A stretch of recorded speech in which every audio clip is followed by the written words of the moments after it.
Welcome to This Week in Health IT. It's News Day, where we take a look at the news which will impact health IT.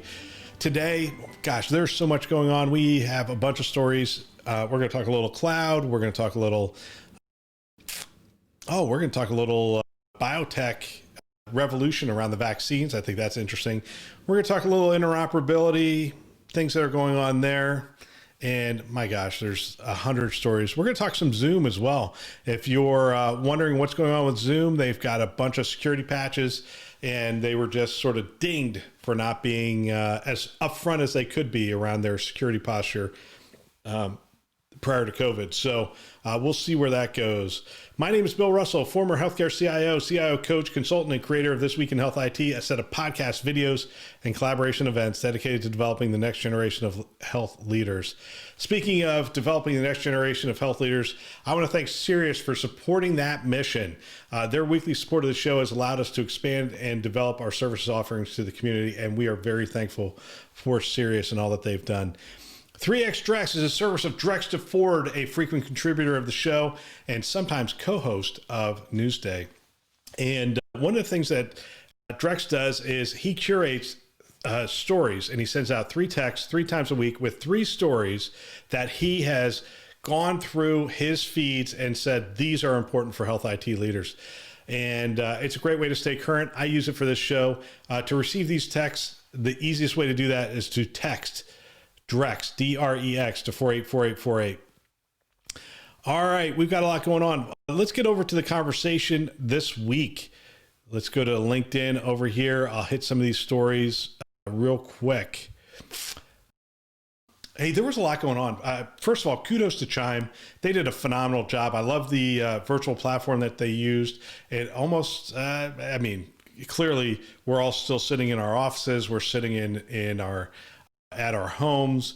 It's a time where COVID-19 is surging in a lot of markets. If you're like me, I signed up, I attended 4 sessions. I struggled because my calendar was just getting hammered this week. I'm trying to land some consulting projects. I wasn't able to do that and attend all the sessions that I wanted to. But the 4 I did attend, really well done. The virtual platform that they utilized also, I thought was really well done.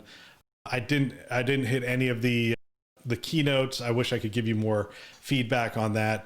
Just there's a lot going on. As you know, there's a lot going on, and I think that's one of the things that has been sort of out there, which is we have record numbers of people signing up for these events, for the health event, for the various conferences this summer, and maybe even this CHIME conference. I have no idea what the number of signups were.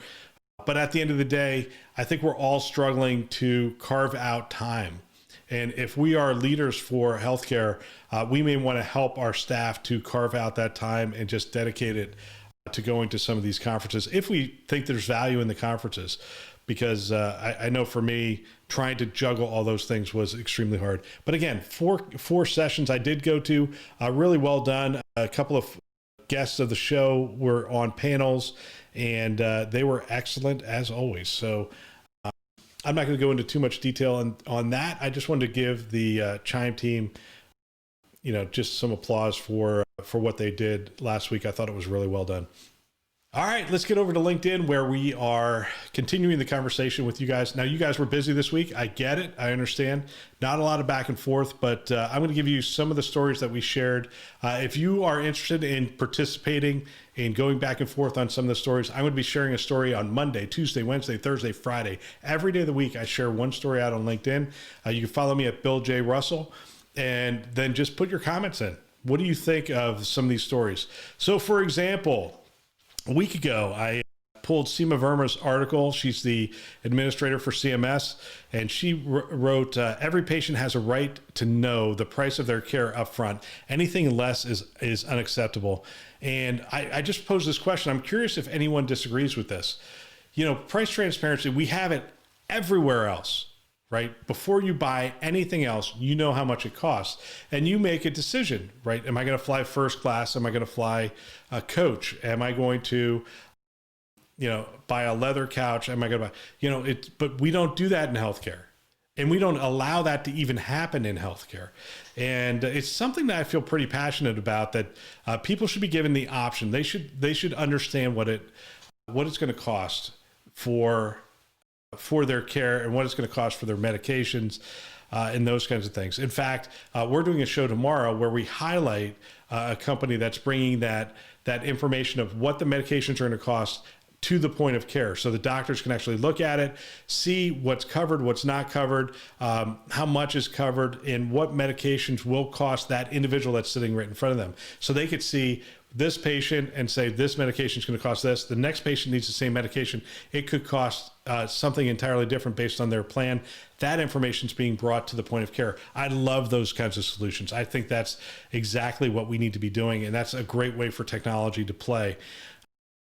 And I also commented here, Scott Becker's been running some great posts on LinkedIn. He had the seven or eight things that this election means.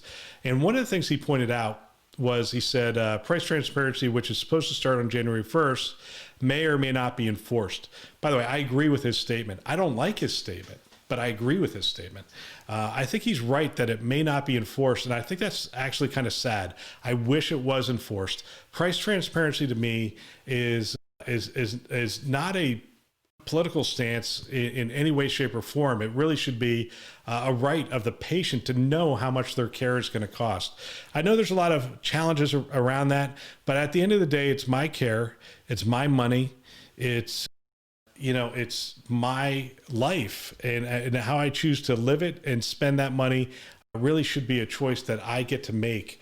And I'm not sure why we would push back, but we have pushed back. As an industry, we push back. We say, this is too much work, it's too hard. The healthcare systems can't possibly comply with helping people to know how much their care is going to cost. I don't think that's true. So I'm going to continue to hit that theme, because I think it's something that, I've yet to run across somebody who says, no, the patient shouldn't know how much it costs. I think it's something we all agree on. I'm just not sure why we're not pushing it forward. Anyway, that was the first article. Not a lot of back and forth on that one. A little disappointed. I was kind of hoping we'd get some back and forth. But, it's a political time. People are worried about what they're going to say on posts and on social media, because they don't want to get canceled, I guess. So the second post, I didn't expect a lot of back and forth on, and that is the Zoom 5.0 upgrade. If you went to Zoom for whatever reason, you may have gone to Zoom as your platform for collaboration amongst the administrative staff. You may have gone to it for any various forms of your telehealth. You might be using it for virtual consults. You might be using it for patient visits. There's a lot of different places we could use it. You're going to want to look at this Zoom 5.0 upgrade. Bunch of encryption things, bunch of things to defend against Zoom bombing and other stuff. So take a look at that. Just know that it's out there and worth staying ahead of. The next post just got a lot of, hey, that's really interesting, that's really impressive. But again, not a lot of back and forth. I'm not sure I expected too much back and forth. This isn't really health IT per se. But Pfizer came out with a vaccine, which is really fascinating to me. And I said, this isn't your father's vaccine. And it really is new thinking for a new world. And I'm just going to read from the article. It's another wondrous miracle of the biotech revolution, in which knowledge of genetic coding will become as important as digital coding, and molecules will become the new microchips. So we're going to program molecules the same way we program microchips. Vaccines work by stimulating a person's immune system. One traditional approach is to inject a weakened version of the dangerous virus. That is the way we now fend off measles, mumps, rubella, chickenpox. Another method is to use a version of the virus or a part of the virus that has been totally killed, right? So then your body just generates the antibodies to that virus.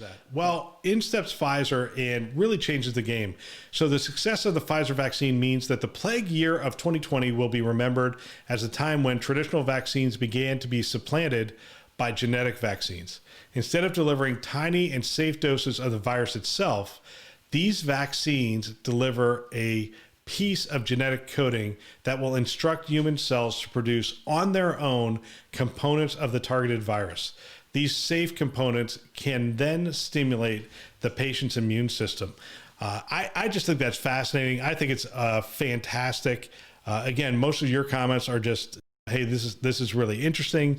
So we'll just have to keep an eye on this. And this is one of the vaccines that is out there, and there's a lot of positive talk about this vaccine. So we'll see where it goes. All right, the next story. I pulled this: considerations for cloud-based EHR hosting. Hospital CIOs and CTOs weigh in. So I'm hearing an awful lot of talk, of chatter, of webinars, of different health systems exploring this. We're hearing of an Epic in Azure instance actually going for DR.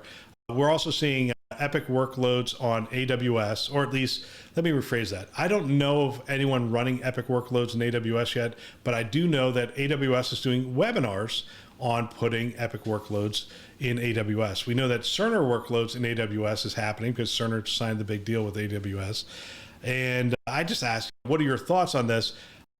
Great quote in here. Jeff Alport, the former CIO at Valley Presbyterian Hospital, recently retired, made this comment: other industries identify their core values that they bring to the market, and everything they do is in service to that.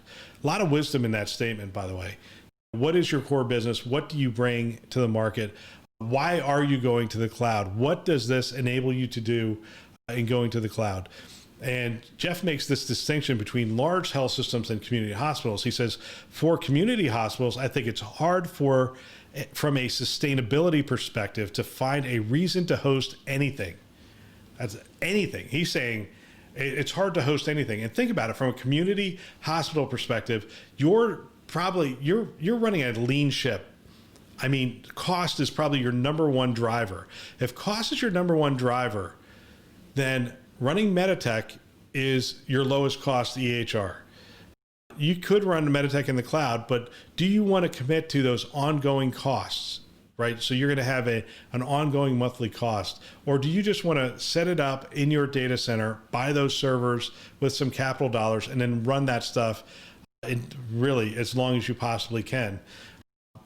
That has been proven to be one of the lowest cost routes to go. And Jeff makes that distinction. He also goes on to say large systems and integrated delivery networks, however, may have different requirements and greater need to manage locally. And I'm a proponent of the cloud, but primarily for agility, right? Being able to do things rapidly, respond rapidly, like to say a pandemic, or to new reporting requirements, or to stand up AI capabilities or machine learning capabilities, to integrate in ways that you weren't able to integrate before. There's an awful lot of reasons to go to the cloud. Most of them are around agility, the ability to do things that you couldn't normally do. But I often have to warn health systems about two things. One is cost. There's an ongoing cost of moving to the cloud. And for some health systems, that cost is not sustainable. The second thing I have to warn them about is lock-in, right? So to avoid lock-in, you have to put the right architecture in place, which is some sort of abstraction layer so that you can move it from one cloud to the other. If you don't put that abstraction layer in, you're going to end up with a contract that's similar to your EHR contract. We don't switch EHRs every 3 years or 5 years because new features have come out in the other EHR. If you don't do this right, you're not going to be able to switch your cloud provider 3 or 5 years from now either. So architecture around lock-in is really important. And I'm just wondering, we now live in an era where EHR workloads, which are traditionally done locally, are now being advertised and capabilities being brought to market where we can run those EHR workloads in the cloud. And I'm wondering what your health system is thinking around that. Now, this one hasn't gotten enough time to really get too many comments out there, but I'm curious if you have some comments. That is out there on LinkedIn. Love to hear your comments. What are you thinking? Are you thinking are we in that era of cloud first? We got to get to the cloud. I remember like 4 years ago at CHIME, everybody was cloud first. We're a cloud first health system. I'm not sure what that means, but I guess it means that anytime you're looking at a solution, you look at cloud first. It doesn't necessarily mean you select cloud, but you're looking at cloud first. And again, from an agility standpoint, makes perfect sense. But from doing the best thing for your health system, you may have to step back and determine what's the right solution for the direction that you're going. And I think Jeff is right, for community hospitals, you may have to ask yourself if the cloud really does make sense. And I think security plays a lot into that as well, but I don't want to get too lost in this one story. All right, that's the LinkedIn conversation. Again, if you want to participate, follow me, Bill J. Russell, on LinkedIn. Go out there, go ahead and comment on some of the stories. All right, we're going to get back to the news in just a second. There's 3 things I want to make you aware of. Next year, we're going to be adding articles to This Week in Health IT. That's a big announcement in and of itself, but we're also going to be building out our contributor network. If you want to learn more about being a contributor to This Week in Health IT by writing articles in 2021, please shoot us a note at hello@thisweekinhealthit.com. The second thing I want you to be aware of, the ClipNotes referral program is in full swing. I want to thank those who have already participated. For those who haven't, send an email to someone today and let them know about the show and about ClipNotes, and they can sign up by hitting the subscribe button on any of the pages on our website. And all they have to do is put your email address in the referred by, and you'll get credit for that. We have some great prizes lined up. They can also still subscribe the same way we were doing before, which is they can send an email to clipnotes@thisweekinhealthit.com, and it will kick off an automated workflow. They'll get an email back with instructions on how to subscribe to ClipNotes. Finally, we've opened up sponsorships for 2021. And, if you're an organization and you're wondering, how can we get the word out? This is a great platform for that. Our community is health IT providers, and we would love for you to partner with us to develop that next generation of health leaders. And all you have to do is shoot an email to sponsor@thisweekinhealthit.com, and you will get something back. Again, automated email workflow, and that'll get you started on that path to become a sponsor. You could also shoot me an email, bill@thisweekinhealthit.com. You want to, if you're sitting there going, hey, I'm not a vendor, I'm with a health system, you may want to let your vendor partners know about this opportunity as well. You're listening to the show, and there are a lot of you listening to the show. We've had 250,000 downloads of the podcast this year, which means there's a lot of people listening to the show. Great way to get the word out. So let them know. Let's get back to the news. Let me tell you some of the headlines that are out there. All right. So first one we're going to hit, and this is healthcare IT news. Interoperability in cities is improving, but small hospitals still lag behind. Of the 15 cities examined, Cleveland had the highest rate of hospitals that are reported to have the ability to find, send, and receive integrated electronic health information with sources outside their health system, according to a new report from the ONC. And so they talk about that, but they also go on to talk about hospital in 8 cities showed major improvements since 2015, with Chicago leading. The proportion of the facilities engaging in the interoperability improved in the Windy City by about 140%. That's fantastic. But then they go on to talk about smaller hospitals. Only 44% of small hospitals engaged in interoperability, according to the brief, compared to 58% of the medium and large ones. Similarly, independent hospitals are less likely to engage in interoperability than system-owned ones. Only 13% of small independent hospitals reported findings sending, receiving, and integrating data. And a lot of that has to do with resources, right? If you're a smaller system, you don't have the resources. The financial incentives aren't there for them to share information. There just isn't a financial reason for them to share their information with another hospital. There are absolutely reasons to support the health of your community, to cut down on overprescribing drugs. I mean, there's a million reasons to do it it's just the right thing to do.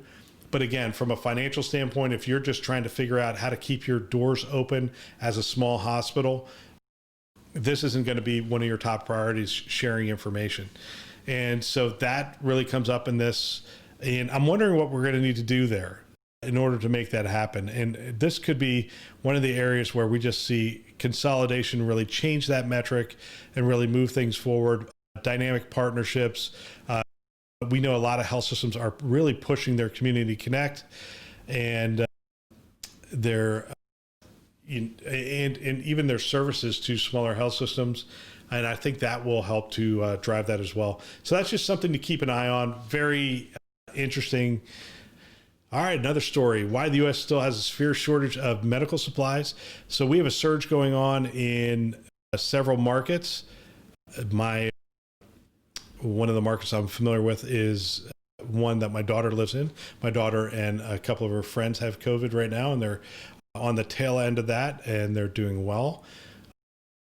But this is a story from Harvard Business Review, and it's fairly old, September 17th. I don't know if I'm just now getting to this or just picked it up because it showed up in my feed. But at the end of the day, there is a strategic national stockpile, and which was created under the G.W. Bush, so W. Bush administration.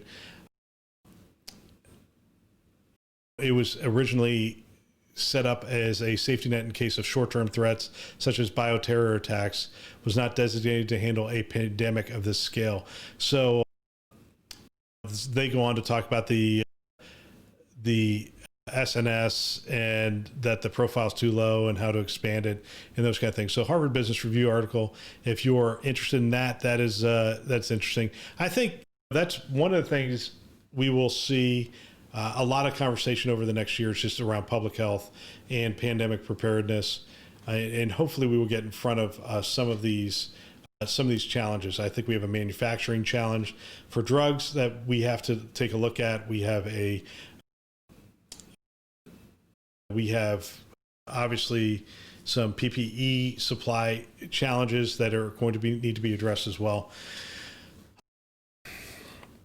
Let's see, what other articles do we have here? All right, here's an interesting piece. The price of ransomware, what security leaders need to know. Mitch Parker wrote this. Mitch has been on the show before, and he's the Chief Information Security Officer for Indiana University Health. And he gives a couple bullet points here. It's in healthsystemcio.com. Again, it's the price of ransomware, what security leaders need to know. Worth taking a look at.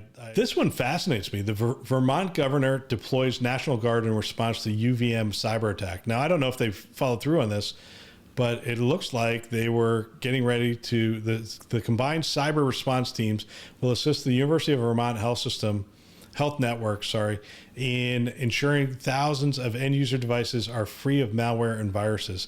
So you have a governor deploying the National Guard to help their health network stay safe. I think that's interesting. If nothing else, this is in Healthcare IT News. I don't know if they followed through on this. If they did, I think it's actually probably an interesting use of the National Guard. And if the health system didn't have enough resources to put up a good defense, it's interesting. I never thought of the National Guard being deployed in that way, and might be something to keep in mind in the future. All right, this one's a little off the beaten path for me. Goodwinlaw.com. Department of Justice announces massive healthcare fraud takedown focused on fraudulent telemedicine schemes. Okay, on Wednesday, September 30th, 2020, the Department of Justice, along with the FBI, Department of Health and Human Services, and the OIG and Drug Enforcement Agency, announced enforcement actions involving 345 individuals across 51 districts in what the U.S. government described as the largest healthcare fraud takedown in the agency's history. Collectively, the cases announced in the nationwide enforcement operation alleged more than $6 billion in false and fraudulent claims to private insurance and federal health programs. Notably, the largest portion of the alleged fraud, some $4.5 billion, relates to schemes involving telemedicine. Wow, the provision of healthcare services remotely rather than in person through the use of an internal or the phone. That's an awful lot of fraud. $4.5 billion in telemedicine fraud. So anyway, goodwinlaw.com is where I pulled that article up, and I just think that is fascinating that we're looking at that level of fraud. And that's something that I'm sure they're going to continue to look at moving forward. All right, I mentioned the Scott Becker post, and I actually pulled one of those up. It's not necessarily a news story, but It's an interesting post. So Scott Becker wrote what to expect now, and this is post-election. 7 points. His first point was health systems, as well as the state and local budgets, have been hurt badly this past year. They can probably expect a little more support from DC. Number 2, Biden, if need be, will try to strengthen the ACA or parts of it via executive order. The most important parts of the ACA have been twofold. One is pre-existing conditions, and 2, regarding Medicaid expansion. The other provisions, while directionally important, have not had as much impact. Again, I love the fact that Scott's writing this stuff and putting it out there. The third point, ACA concepts regarding behavioral health are also important and will be supported. I think that was going to be true regardless of the administration, but that is absolutely true. Behavioral health has taken center stage and is going to continue to move forward. So something to keep in mind. COVID will be a top priority in 2021. Vaccines and logistics of that will be a huge priority. I think you may see a national mask mandate, but I don't think national close down policies. More likely vaccines and masks take center stage. I don't think you're going to see a national mask mandate because if I remember correctly, I read an article where it is they can't do it. They just can't do it. The states have the ability to override it. So I think what you're going to see is Joe Biden really building a coalition of governors who are going to support the mask mandate and push it forward in their states. So again, I'm not sure, but he's absolutely right. COVID's going to be the priority in 2021. Hopefully we'll get through a significant majority of the pandemic. We will have a vaccine hopefully early in 2021, and then we will start the task of trying to get that vaccine out, which will be challenging in and of itself. Number 5, price transparency. That was supposed to start January 1st, which we talked about before. Number 6, Medicare for all and public options and other issues may need to wait for serious discussion until 2022. However, lots of politics on both sides. It becomes a big item in the election year for Congress. I think what he's saying there is, at least at the time of this writing, it was looking like we were going to have a split Congress, House of Representatives, and Senate being split by party, which means that you weren't going to have any major legislation around healthcare. It was all going to have to be done with executive order, or they were going to have to get bipartisan legislation. I don't know why we just write off the fact that we can't do bipartisan legislation anymore. It just seems kind of counterproductive to me. It would be nice if people started from the assumption that we can actually get things done. The next thing was pharmacy drug pricing is a very difficult problem because the nation wants the new drugs being developed badly. Like President Trump, you may hear more noise than action. And I think that's true. I think drug pricing is a significant issue, but not an easy one to tackle. So let me check the time here. Let me check how many. All right, let me close with this article. I think it's an important article for us. It's an important topic for us as health IT leaders. Are you at risk of burnout? Okay, IT pros are spending more time working remotely. These tips can help you to keep calm and carry on during these times of change. Other than people who are frontline medical workers, IT has been the hardest hit when it comes to job stress and burnout, said Andrew Schott, S-H-A-T-T-E, co-founder and chief knowledge officer at Equilibrium, a science-based resilience training program or provider. We saw many experience sleep disorders, a drop in their motivation. The best we can surmise is that a lot were put under pressure when companies moved to remote work. Some IT workers were expected to continue to show up since they were considered essential. That could put an additional strain to them, worrying about their health and safety, the safety of the people they love.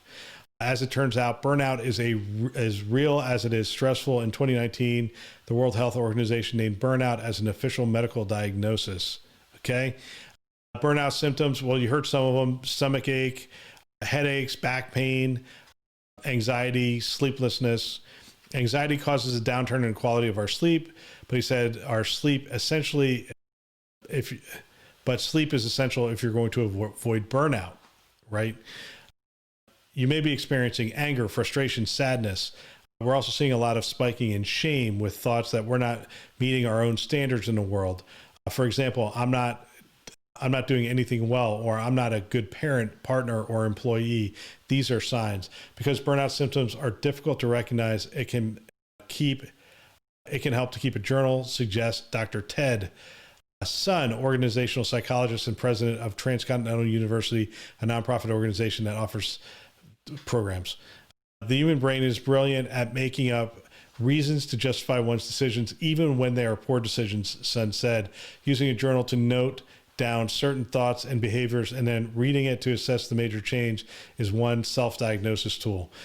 Look for people who aren't emotional, but who seem to be starting to flame out, he said. Anxiety and frustration are understandable, and these emotions are normal. But if a person isn't taking care of themselves, or they're coming late to a meeting, or they're procrastinating with their work, they may feel isolated. Disengaging from work is a sure sign of burnout. So they go on to talk about extinguishing burnout. Self-care is the first step towards addressing work burnout. Make sure you're getting enough sleep, you're eating well, and you're exercising. Although healthy habits are always good, they don't address the root issues, according to Sun, who believes companies must therefore take responsibility as well. Leaders should help people develop positive responses to stress in the workplace and focus on empowerment as a mindset, said Sun, who suggests providing courses on empowerment to employees, as well as changing procedures to give them more control over their environment. Development of emotional intelligence will be key. And they go on. Businesses should consider first which tasks are actually value add for your in-house team to carry out and might require intrinsic organizational knowledge to complete. He said, from there, consider outsourcing the tasks that are highly repeatable or might require less internal strategy. I use this, not necessarily that I would jump on all these things, but I use this as a backstop for a discussion around burnout. This is a very real thing. We're all handling this stress just a little different, and we're going into another season of surge, which means that we're going to put added pressure on your team. They might have their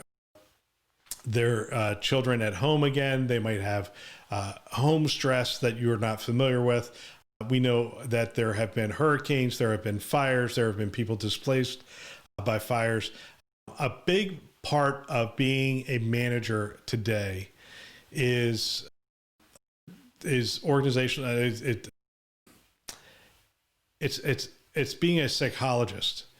It's identifying those people that are disconnecting. It's having the conversations.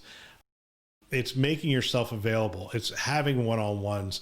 It's being able to be accessible to discuss things, to give people the right amount of time, to encourage people to sleep, to take care of themselves, to exercise. Now, you can't force people to do any of these things, but it should be part of your thought process at this point as a leader.